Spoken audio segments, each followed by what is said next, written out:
The galaxy had watched humanity for exactly 11 years before deciding to render its verdict. Not that they announced it. The Galactic Sovereignty Council didn't send envoys or ultimatums. They simply convened in the deep quiet of the Vel Cathari station, a structure the size of a small moon, orbiting the dead star HRA32, and voted on whether humanity should be permitted to continue. The vote was not close. Commander Reyes heard about it the way she heard about most things that mattered. Secondhand, too late, and through someone who clearly wished they hadn't been the one to tell her. They voted 91-4, said Lieutenant Dara Ose, not looking up from her console. The 4 abstentions were the Ivathi, the Pale Signatories, and 2 independent block worlds that nobody ever hears from anyway. The motion passed with full deliberative mandate. What does full deliberative mandate mean in practice? Reyes asked. It means they don't have to tell us why. She let that sit for a moment. Outside the forward viewport of the GSV Unbroken March, the planet Kalanive was a bruised purple smear against the dark. It had once been a sovereignty hub world. Now it was a debris field ringed by the wreckage of the 43rd Human Carrier Group, and the silence coming off it had a specific quality, the silence of something that used to breathe. Reyes had commanded the 43rd for 3 of those 11 years. There were 4 ships left of the original 19. She stood with her hands clasped behind her back because she had learned long ago that the posture communicated something her face sometimes couldn't, which was that she was still thinking, that the decision hadn't been made yet, that there was still a version of this moment where things went right. She was 43 years old. She had been in the Sovereignty's combined interstellar force, the polite fiction that let human military units operate under alien administrative authority, since she was 26. She had survived the Kellan campaign, the Dreth exclusion, the 3-year siege of the Mirabelt, and a dozen smaller engagements that didn't have names yet, because nobody had lived long enough to name them. She was beginning to suspect she had survived too many things. "Pull up the resolution text," she said. "Commander, pull it up, Dara." The text appeared on the main display. It was in high sovereignty script, which Reyes could read but not speak. The grammar ran backward, and the tense structure implied a kind of certainty about outcomes that human languages never built in, because human languages had evolved in a world where outcomes were not certain. But she could parse it well enough. Resolution 7741 Terminus, Humanity Classification, Remedial Containment, Provisional Timeline 24 Standard Cycles, Action Protocol, Disarmament, Diaspora Suspension, Technological Audit, Pending Full Compliance Review. Below that, in the smaller text that legal documents used for the parts they hoped you wouldn't read carefully. Non-compliance escalation, terminal classification. She read it twice. "They think we'll comply," she said. "Most humans probably will," Dara said quietly. "The ones on the core worlds, the ones who've built lives inside the sovereignty structure. And the rest of us?" Dara finally looked up. She was 29, from the coastal cities of Old West Africa, a place that had flooded 4 times during her lifetime, and which her grandmother still called home, standing in the upper rooms of a house that was more ocean than house now. She had Reyes's same posture. She'd learned it the same way. "The rest of us have 19 hours before the Sovereignty's enforcement armada arrives in this sector," she said. "After that, the timeline changes." Reyes nodded. "Get me Harding," she said. General Kim Harding had once been the kind of man people described as inevitable. First human ever appointed to the Sovereignty Joint Command, first human officer to receive the Vel Cathari Star for battlefield distinction, the architect of the Keelan Defense Compact that had kept 3 human colony worlds from being reclassified as contested zones during the Dreth expansion. He was 61 years old, gray at the temples, carrying a slight tilt to his left shoulder where a piece of alien shrapnel had never been fully removed. The Sovereignty surgeons had offered to take it out and he declined, and nobody was entirely sure why. He answered the comm from a small room aboard his flagship, the GSV Unbroken March's sister ship Constant Reckoning. Behind him was a star chart he'd been writing on by hand, because he didn't trust the AI-assisted plotting systems when he was thinking through a problem. The chart was covered in notation.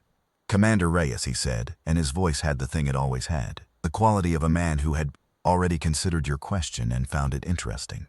"General, you've seen the resolution." "I have. I want to know what we're doing." He was quiet for a moment. Not hesitating, Harding didn't hesitate. This was the pause of someone choosing how much to say. "We are," he said carefully, "at the end of something that began 11 years ago. when humanity accepted auxiliary status in the sovereignty structure. The terms of that arrangement were always conditional. The sovereignty never intended permanent integration. I know the history, sir. Then you know that conditional arrangements have a natural terminus. The question is never whether, it's when, and what comes after. She kept her voice level. They're going to move on Earth. They were always going to move on Earth. Earth is the point. Humanity's homeworld is the single largest reservoir of uncontrolled human population in the galaxy. The sovereignty classifies it as a stability risk, because we've beaten them twice. Because we've beaten them twice while under administrative restriction. They've had the same thought you just had, and it frightens them considerably more than it frightens you. There was a sound in the background on his end. Something being moved. A chair. Footsteps on a metal deck. Reyes realized he was pacing. I need to know what we're doing, she said again. Not the same sentence, a different one. Harding stopped pacing. She could hear it. There is a young man on my staff, he said. Captain Carl Vasquez. You've heard the name. She had. Everyone had. Vasquez was 28, the child of mining colony workers from the Proxima Belt, the generation that had grown up entirely on sovereignty administration, who had never known Earth except as a place their parents talked about, with a specific kind of longing that the colonies always produced. He had come up through the irregular ranks, the units that didn't wear sovereignty insignia and didn't report through the combined interstellar force. He had won his captaincy by taking an engagement that the Sovereignty Command had classified as unwinnable, with 3 ships against a sovereignty enforcement picket that had been hunting human refugees, and he had won it so completely that the Sovereignty's after-action review still contained errors, because the reviewers hadn't been able to reconstruct what he'd done. I know who Vasquez is, Reyes said. He's been organizing, Harding said, separately from my operation. He's been doing it for 2 years, quietly, in the sectors where sovereignty enforcement is lightest. He has commitments from 14 independent human fleet captains. He has supply caches on 6 planets. He has a communications network that doesn't route through any sovereignty relay. Reyes was quiet. And you knew about this, she said. I allowed it to develop. That's not the same thing as knowing about it. No, Harding agreed. It isn't. She looked at the resolution text still on her display, the tense structure that implied certainty about outcomes. He wants to fight, she said. He wants to win, Harding said. Those are different positions. I'm not sure he's wrong about that distinction. And you? What do you want? The pause this time was longer. When Harding spoke again, his voice had shifted. Not the commander's voice. Not the voice she'd heard giving orders in crisis and briefing rooms. Something older. I want the same thing I've always wanted, he said. For humans to still be here in 100 years. The method has always been secondary to that. The method matters if the method kills everyone. Yes, he said. That's the argument I've been having with Vasquez for 6 months. She met Vasquez in person, for the first time 2 hours later, aboard the Constant Reckoning, in a briefing room that smelled of recycled air and cold coffee. He was smaller than she'd expected, lean, dark, with the kind of focus that sat on a face like a held breath. He wore no insignia. His jacket was the kind that independent traders wore in the outer sectors, and it was mended at the left elbow with a patch that was slightly the wrong shade of gray. He was looking at a holographic display of the approach vectors to Earth's solar system when she came in, and he didn't turn around immediately. She stood in the doorway. I know you're there, he said. Harding told me your footstep patterns. Said you walk like someone who's always deciding whether to move forward or stop. He said that? Said it meant you were good in a fight. Made decisions in the moment instead of before it. He turned then. His eyes were the kind of dark that didn't give much away. Sit down, Commander. You don't outrank me. No, I'm asking, he gestured at a chair. There was a mug coffee on the table, real coffee, not the synthesized kind, which meant he had supply lines she didn't know about. I've been looking at the Sovereignty Armada deployment vectors. She sat. They're not coming to negotiate, he said. The resolution gives them 19 hours by current approach speed. But that's assuming they hold to standard sovereignty transit protocols. He reached past her and adjusted the display. They're not. They jumped the Velcathari picket line 4 hours ago. They're moving at combat velocity. They'll be here in 11. She felt it, the quiet landing of a number that meant something. That's not a compliance enforcement operation. No, it's not. He pulled up a secondary display, layered it over the first. They've been planning this longer than 11 years. The resolution is the declaration. The Armada is the execution. They were going to do this regardless of how humanity responded. How do you know that? He looked at her steadily. Because I have a source inside the Sovereignty Joint Command, a source who also voted against the resolution. One of the four abstentions, he agreed. A Yeventhy admiral named Sethara. She's been passing me information for 14 months. She doesn't think the Sovereignty's assessment of humanity is correct. Reyes looked at him for a moment. A Yeventhy. The Yeventhy were the longest-lived species in the Sovereignty. Their natural lifespan ran to several thousand of what they called standard cycles. They experienced time differently, thought about it differently, made decisions on a scale that most species found incomprehensible. For a Yeventhy admiral to begin feeding intelligence to a human captain she had no formal relationship with, she would have had to decide, sometime in those 14 months, that the Sovereignty's assessment was not merely wrong but wrong, in a way that needed to be corrected. That was not a small thing. Why is she helping you? Reyes asked. Vasquez was quiet for a moment. She said something strange when I asked her that. She said she'd been watching humanity for 80 of our years, which is something like 4 cycles to her, and what she'd noticed was not what the Sovereignty's reports said humanity was. The reports said we were aggressive, unstable, difficult to integrate, prone to disruption. And she said those things were true. But she also said the reports never mentioned what else was true. That we were the only species she'd ever observed that built monuments to its dead. That we had a concept of grief that other species didn't have a word for. That we were the only species that had ever sent a message into deep space, not because they expected a reply, but just in case someone was listening. Reyes didn't say anything. She said that frightened her, Vasquez said. Not the aggression, the grief. A species that grieves the way we do, that builds tombs and writes names and tells stories about people after they're gone, is a species that has decided at the most fundamental biological level that the individual matters, that each life is worth remembering. He paused. She said the Sovereignty doesn't have a category for that. And things without a category are not things they know how to administer.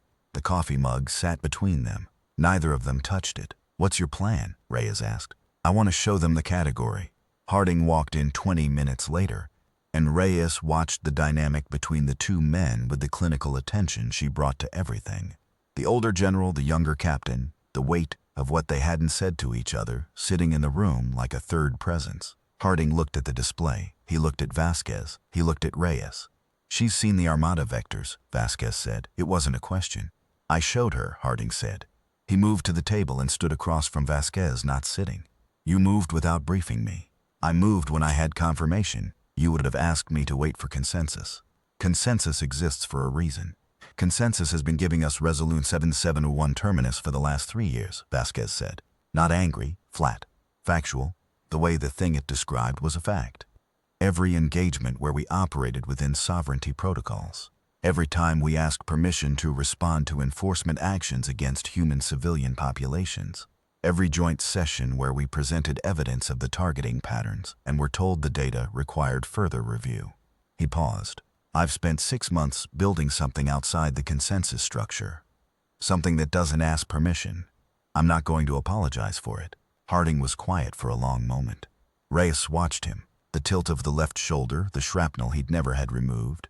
The star chart notation in the room behind him on the screen they could still see on his secondary comm feed. I know, Harding said finally. I know you're not going to apologize, and I know why you built it separately. He looked down at the table. I also know what happens if we move and we lose. Not just militarily, then let's not lose. That's not a strategy, Carl. I have a strategy. Harding looked up. Vasquez had used the first name. Something shifted between them, a formality dropping, or maybe just being acknowledged as already gone. Show me, Harding said. What Vasquez showed them took 40 minutes to walk through. Reyes asked questions throughout. She asked the kind of questions that were actually tests, phrased to reveal whether the thinking behind them was solid or just optimistic, and Vasquez answered all of them without hesitation and without irritation, which told her something. She'd worked with Blamenipsner to know that the ones who got angry at hard questions were the ones who didn't trust their own answers. The core of it was this. The Sovereignty Armada moved in formation doctrine that had been developed over 1,000 years of fleet engagement. It was effective against every known adversary it had faced. It was not effective against an adversary willing to take a specific kind of loss. They've never fought us on our terms, Vasquez said. Every engagement where humans have faced sovereignty forces has operated under one of two conditions. Either we were fighting within combined interstellar force protocols, which constrained us, or we were small independent units that didn't have the weight to force engagement choice. This is neither of those. We have 16 capital ships, 23 medium cruisers, and 47 fast attack craft. We can't match the Charmada ship for ship, but we don't have to. You want to use the Keelan field, Reyes said, the debris field, the wreckage of the 43rd. I want to use what we know about it, he said. Every piece of that wreckage is cataloged in human memory. We built those ships. We know where the reactor housing sits, where the electromagnetic interference zones are, how the debris patterns interact with standard sensor arrays. The sovereignty doesn't have that data at the level we have it. They'll map it on approach, but they won't have had time to model it. You want to fight inside the debris field, Harding said. I want to fight from inside it, which is different.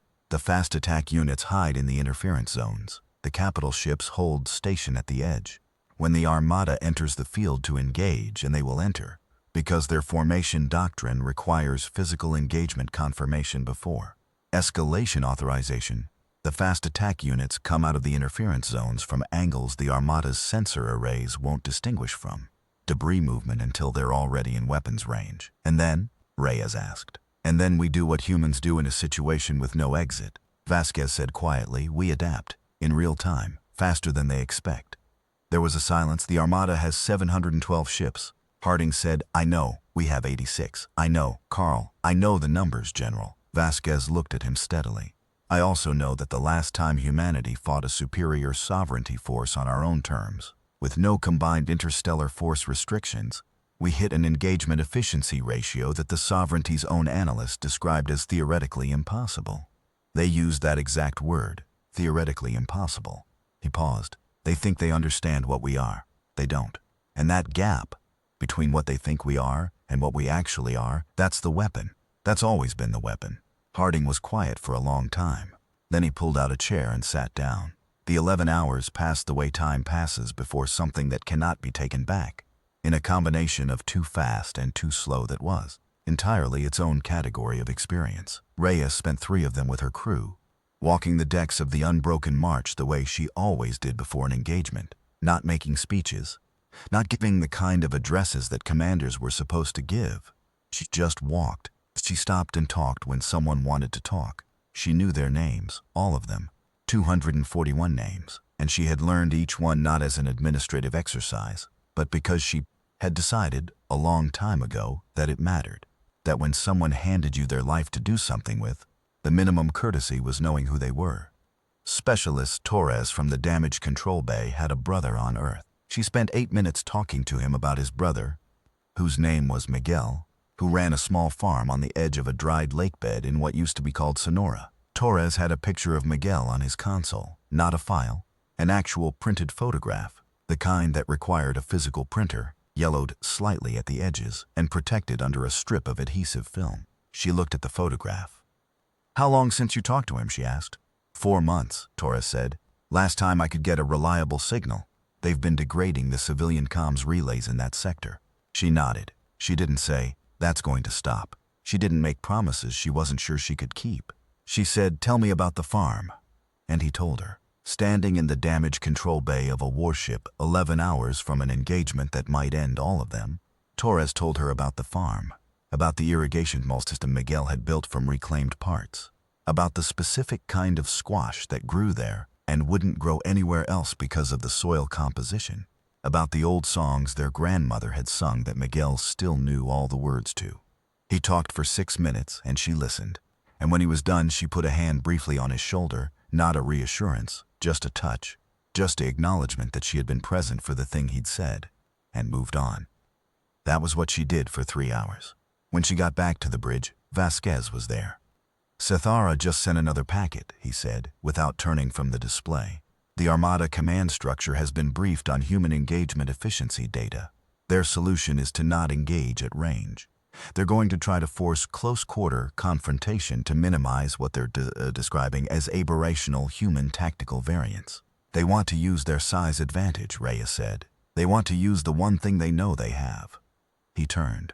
He had that look, the held breath focus, but there was something else in it now. They think we're afraid of dying. Most of us are, she said. Sure.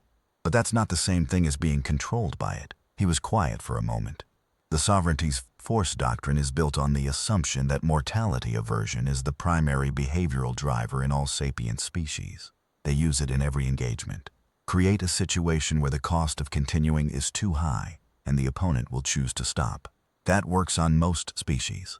It works on species that haven't spent their entire evolutionary history in an environment specifically designed to kill them. He turned back to the display. Earth. Seriously, have you ever thought about what Earth is? The gravity alone. The atmospheric conditions, the predators, the microorganisms, the temperature ranges, the tectonic activity, the solar radiation. By any sovereignty classification standard, Earth is a Class 7 hostile biosphere. The only reason humans exist is that we adapted to a planet that should have killed us. And we adapted so thoroughly and so fast that we eventually started killing it back. He paused. The sovereignty thinks that's frightening. Sethara thinks it's something else. What does she think it is? She said. She said we were the only species she'd observed that had developed, as a survival mechanism, the capacity to find meaning in loss, to transform grief into motivation instead of paralysis. He glanced over his shoulder. She said every other species treats loss as data. Something happened, recalibrate, continue. We turned it into fuel. Reyes thought about Torres's photograph. The yellowed edges. The adhesive film. 8 hours, she said. 8 hours, Vasquez agreed. Harding came to her cabin at the 4-hour mark. She was not sleeping. She rarely slept before engagements, not because of fear, but because her mind ran calculations during sleep, and she had learned that the calculations were better run while she was awake and could interact with them. She was sitting at her small desk with a cup of cold tea, looking at nothing in particular. He knocked. She opened the door. He had the star chart notation under his arm, a physical printout folded 4 times, soft with handling. He stood in the doorway for a moment. I've been thinking, he said. Come in. He sat in her single chair. She leaned against the wall. This was the kind of room, small, functional, personal only in its lack of decoration, that said something about the person who slept in it.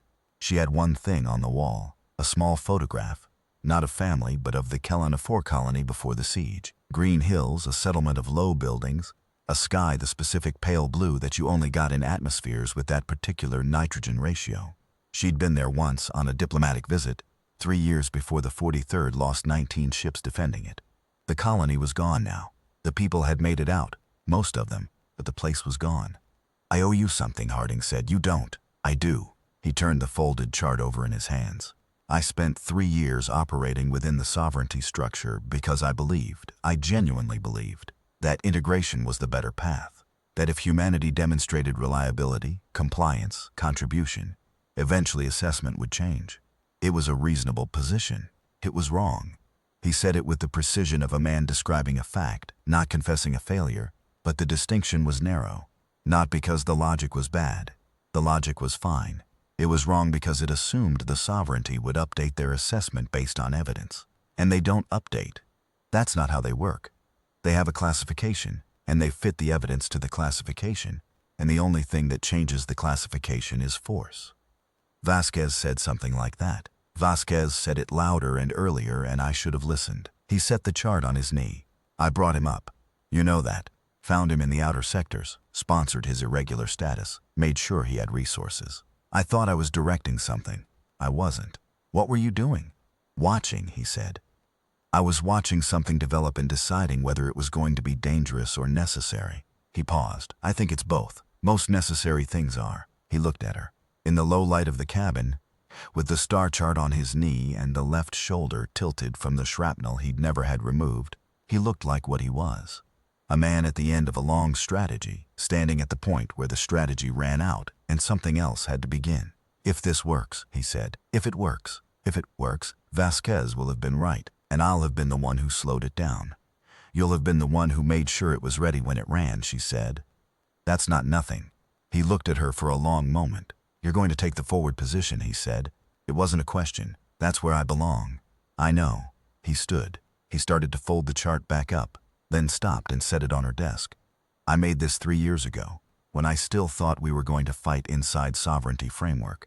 Every approach vector, every contingency, every protocol handshake, 6 months of planning. He looked at it. It's useless now. Everything changed. She looked at the chart. Covered in notation, soft with handling. You kept it, she said. Habit, he said. Then quieter evidence that the work was done even if the plan is wrong. He left. She picked up the chart. It was dense. The kind of document that represented not just planning but thinking, the visible accumulation of what someone knew and feared and hoped. She folded it back the way it had been and put it in her jacket pocket, against her chest, not for strategy. Just because it had been made by someone who cared about the outcome, and things made with care deserved to persist. The Sovereignty Armada dropped out of transit exactly 7 minutes ahead of Vasquez's revised projection, which meant either his intelligence was slightly off, or they'd pushed their drives harder than standard doctrine allowed. It came out as a wave, 712 ships, arranged in the classic Velcathari assault formation, a 3-tiered crescent that was designed to create overlapping fields of fire while maintaining a clear approach corridor for the command elements. From a distance, it looked like a sickle made of light. From close up, Reyes imagined, it probably looked like the end of everything. From inside the Kellan IV debris field, it looked like exactly what Vasquez had predicted. Formation doctrine, Dara said softly. Identical to the Velcathari standard. No modifications. They didn't think they needed to modify, Reyes said. First wave of the crescent is already probing the field boundary, sending in sensor drones. 42 minutes before they commit their main elements, Vasquez said from the secondary command station. He was watching 3 displays simultaneously. The drones will get partial reads. The interference patterns will look like random debris scatter. They won't identify the fast attack units until they're inside 400 meters. Confidence? 60%, he said without inflection. Maybe 65. She appreciated that. She'd worked with planners who gave you 90% confidence on things they had no right to be 90% confident about. The number he was giving her was an honest number, which meant the plan was an honest plan. When they commit, she said, when they commit, we let them get 2/3 of the way into the field. The capital ships hold. Let them think they have us contained. He looked at her. Then the fast attack units do what they were built to do. And what happens when they realize we're not running? They'll recalibrate, he said, standard doctrine.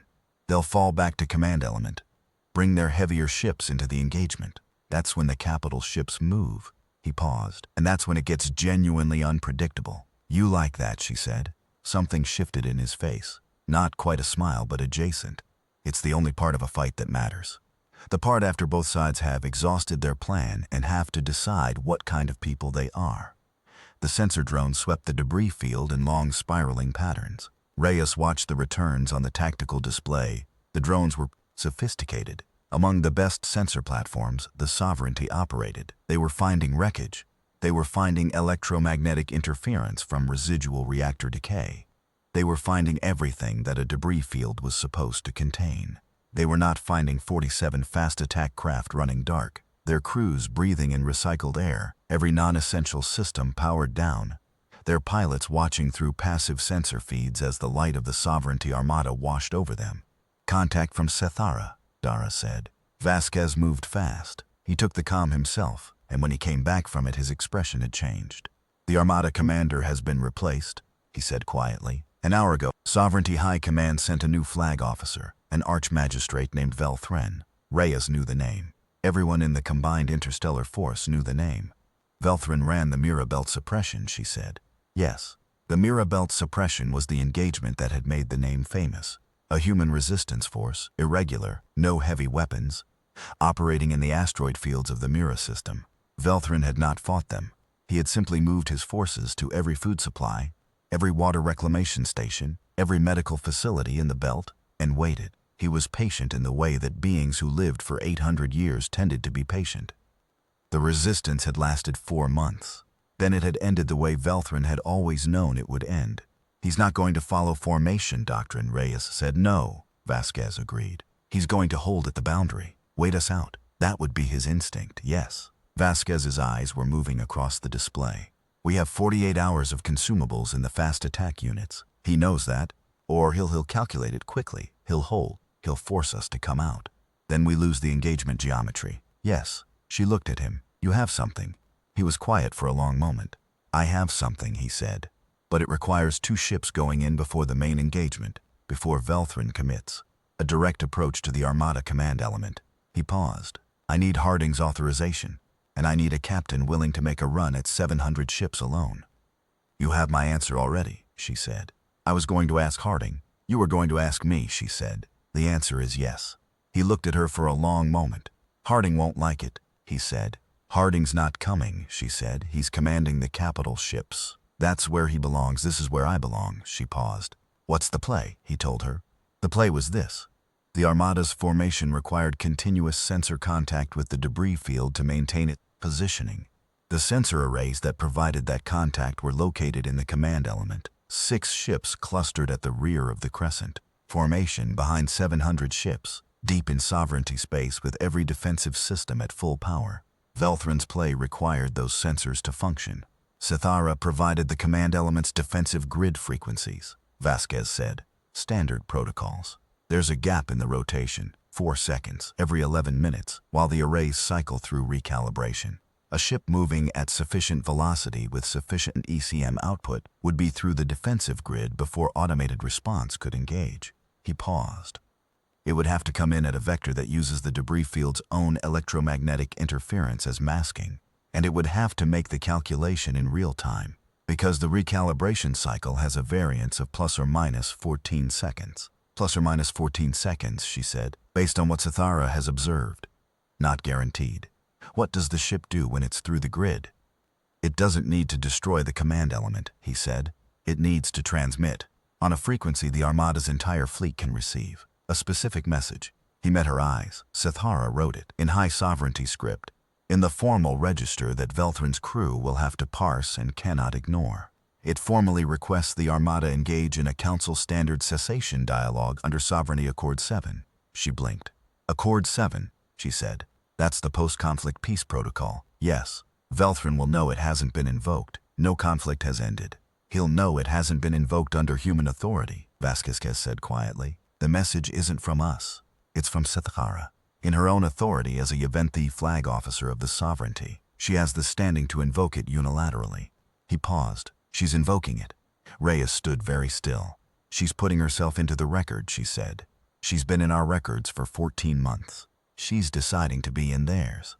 He paused. She said that the sovereignty's assessment of humanity was wrong in a way that would eventually destroy the sovereignty itself, because a classification system that cannot update when the evidence is against it will eventually classify itself into irrelevance. And she said the only way to force an update was to make the evidence undeniable. A Yeventi admiral invoking Accord 7 over an enforcement action against a human planet, Reyes said slowly. That's a political event. That's not a battlefield. No, he agreed. It's not. The battlefield is the price of admission. The real fight is in what happens after. He looked at her. Velthrin will pause. He has to. Accord 7 creates a mandatory deliberation period under sovereignty law. 14 cycles, 14 of their standard cycles, which gives us 36 of our hours. What do we do with 36 hours? We make them look at us, Vasquez said.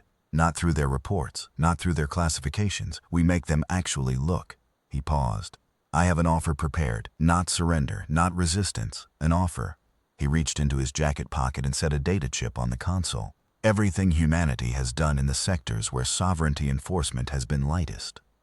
The colony worlds we've rebuilt, the agricultural systems we've developed, the medical techniques we've shared with non-human populations who had no other access to them, the communication networks we've built in the dead zones, all of it documented, verified, signed by independent witnesses who aren't human. He paused. We're not asking to be seen as harmless. We're asking to be seen as what we are. The data chip sat on the console between them. And if they say no, she said, then we fight, he said simply. And we make them understand, in a way they've never understood before, what it costs to try to end us. He paused. But I don't think they'll say no. I think Velthrin will look at Sithara's invocation, and look at the data chip, and look at what we've built in the debris field and realize he's not fighting what he thought he was fighting. What do you think he'll realize he's fighting? Vasquez was quiet for a moment. When he spoke, his voice was different. Not the tactical voice, not the captain's voice, something more direct. Something that grieves, he said. Something that builds monuments to its dead and sends messages into the dark just in case someone's listening. Something that can take a planet that should have killed it and turn it into home. He paused. Something that takes 4 seconds in a window in a sensor rotation and decides that's enough. She took 2 ships. Harding's face when she told him was the face of a man watching a decision arrive that he had been expecting and had not been able to change. He didn't object. He said, "Come back," and his voice had the thing in it that it always had, and also something else.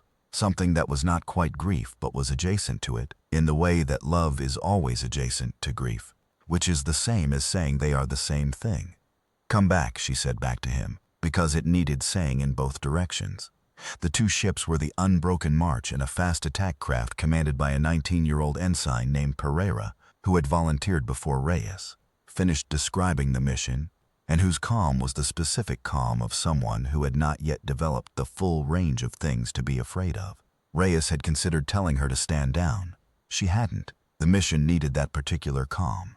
The run to the Armada command element took 22 minutes. Reyes flew it herself. Dara was at the navigation station, calling approach corrections in a voice so level she might have been reading a weather report. The debris field fell away behind them, and ahead the Armada spread across the dark like a city made of light, 700 ships in formation, patient and certain and enormous. The recalibration window opened and closed twice before they were in range. The variance was 11 seconds on the first cycle, 16 on the second. Reyes called the approach adjustments in real time, not from a plan. The plan had run out. She was running on the thing Vasquez had said when he described what he liked about a fight.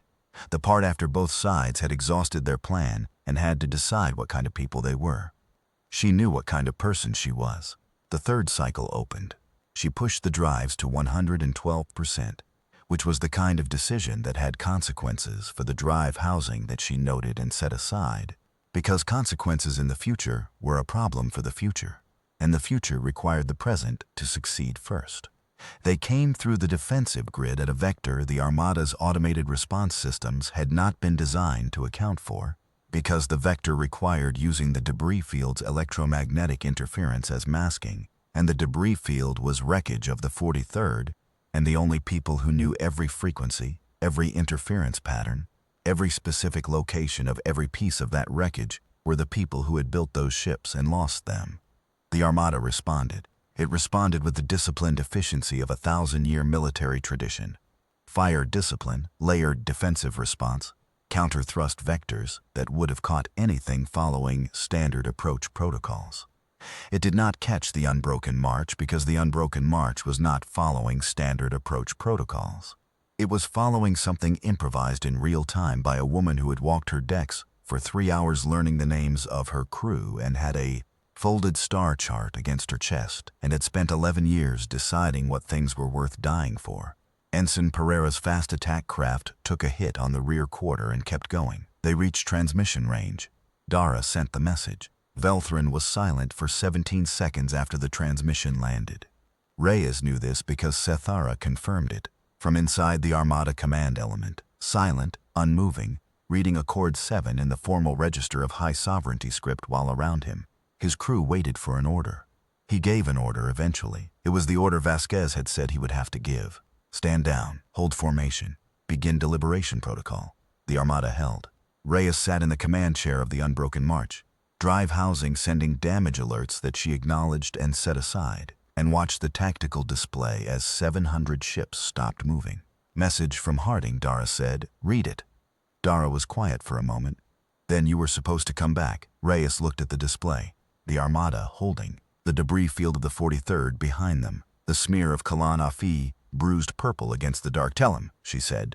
That we did. The deliberation took 29 of their allotted 36 hours. Vasquez presented the data chip. He presented it personally to Velthrin's Deliberation Council via a secure channel that Sethara established, and that sovereignty law required to be acknowledged once Accord 7 was invoked. He spoke for 3 hours, in a combination of standard sovereignty in English, with Sethara translating the parts that didn't translate directly.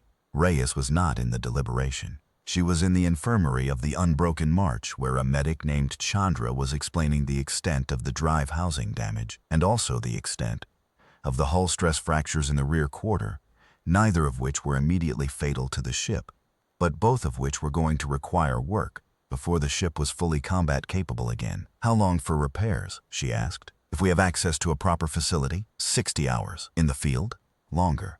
We'll have access to a proper facility, she said. She didn't know that. But she had made decisions based on outcomes she didn't know were going to happen enough times that she had developed a specific relationship with certainty, which was that certainty was mostly a choice, not a state. Harding reached her 3 hours into the deliberation. He came aboard the unbroken march and found her in the infirmary and looked at her for a long moment without saying anything. Then he sat down in the chair beside her bed and folded his hands. "You took the drive to 112, he said. "I needed the velocity.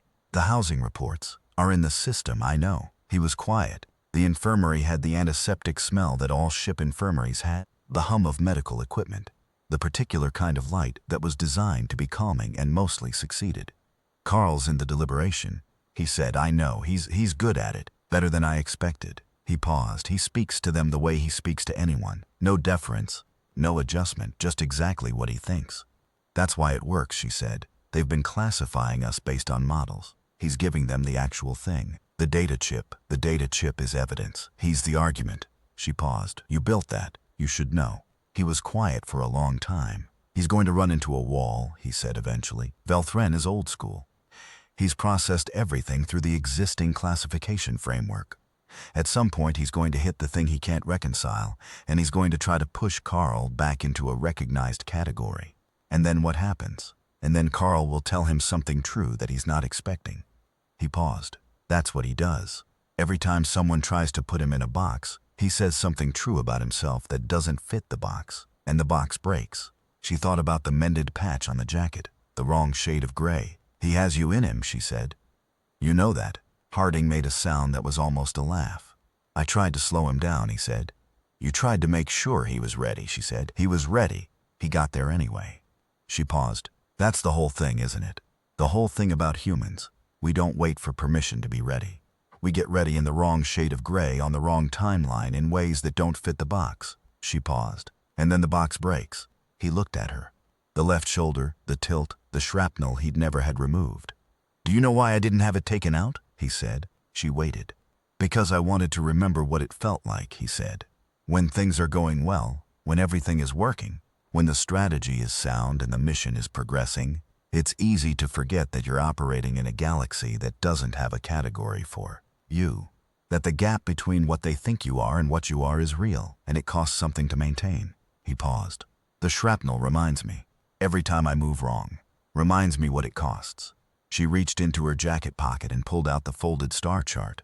She set it on the blanket between them. "Keep it," he said. "It belongs with you. Things that are made with care should go where they're most needed," he said. "I made it. You used it. That's the natural order." She looked at him for a moment. "When this is done," she said, "when Vasquez comes out of the deliberation." "Whatever the outcome is." "Whatever the outcome is," he agreed. "We still have work to do. We always have work to do." He stood slowly, the shoulder tilting as it always did.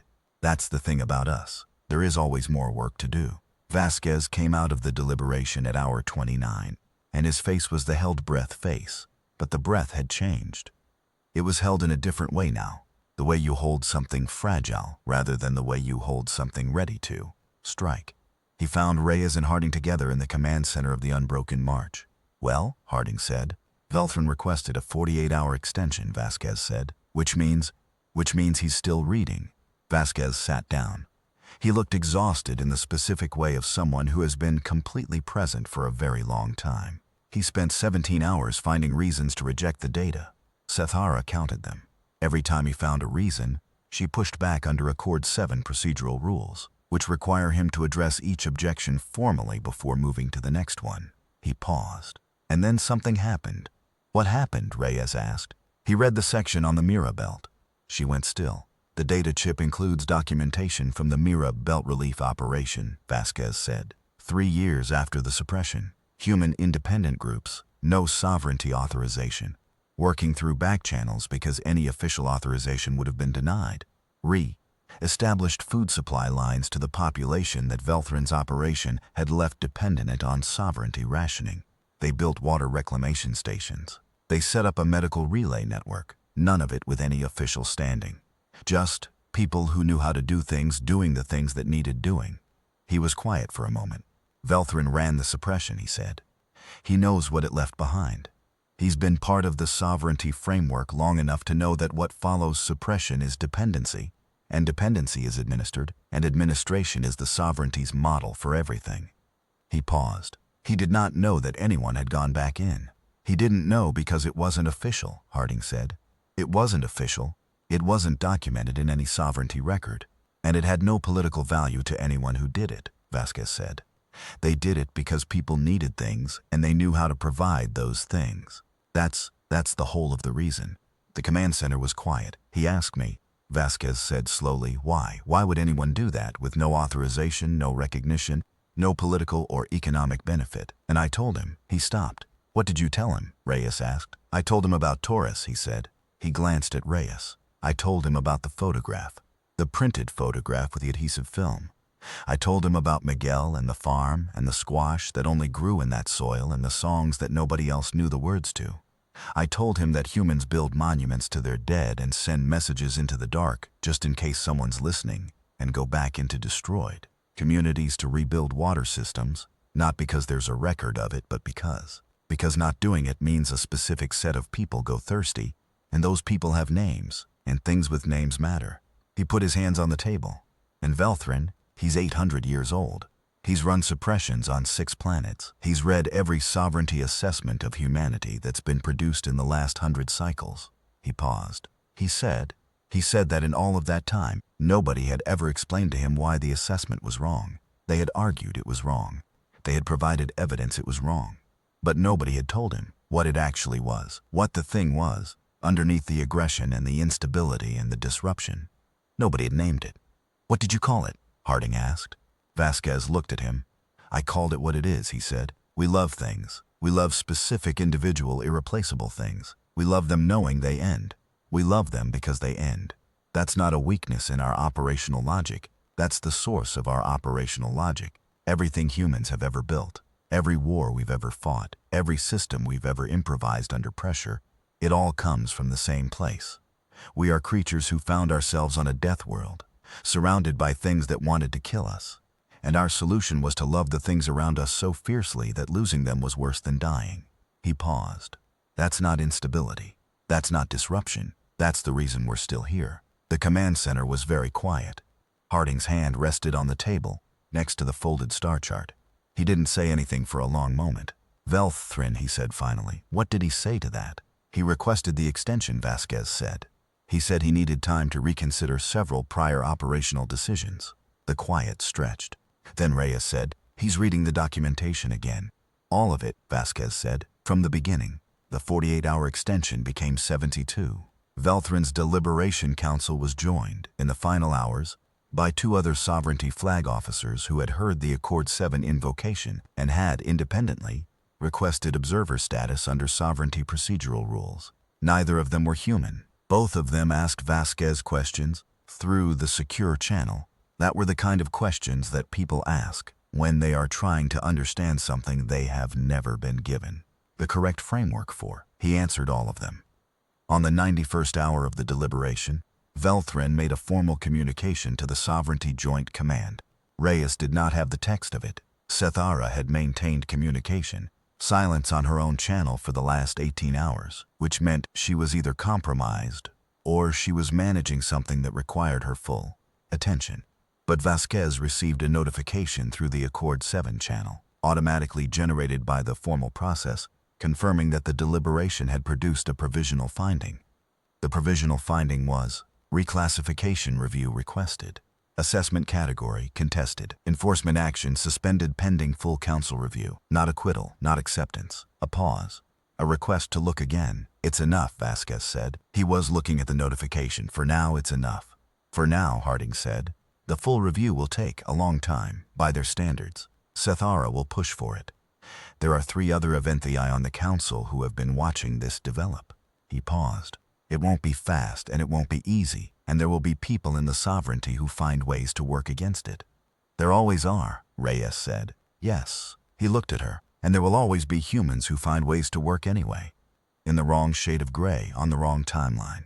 Without authorization. He paused. That's the category they can't administer. And that's what we need to keep being.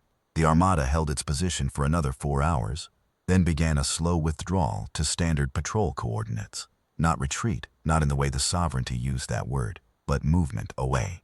Reyes watched it on the display until the last ship had cleared the sector. Then she turned to Dara. "Message to Torres," she said. "Tell him the comms relays in the Sonora sector are going back up." Dara looked at her. "Do we know that?"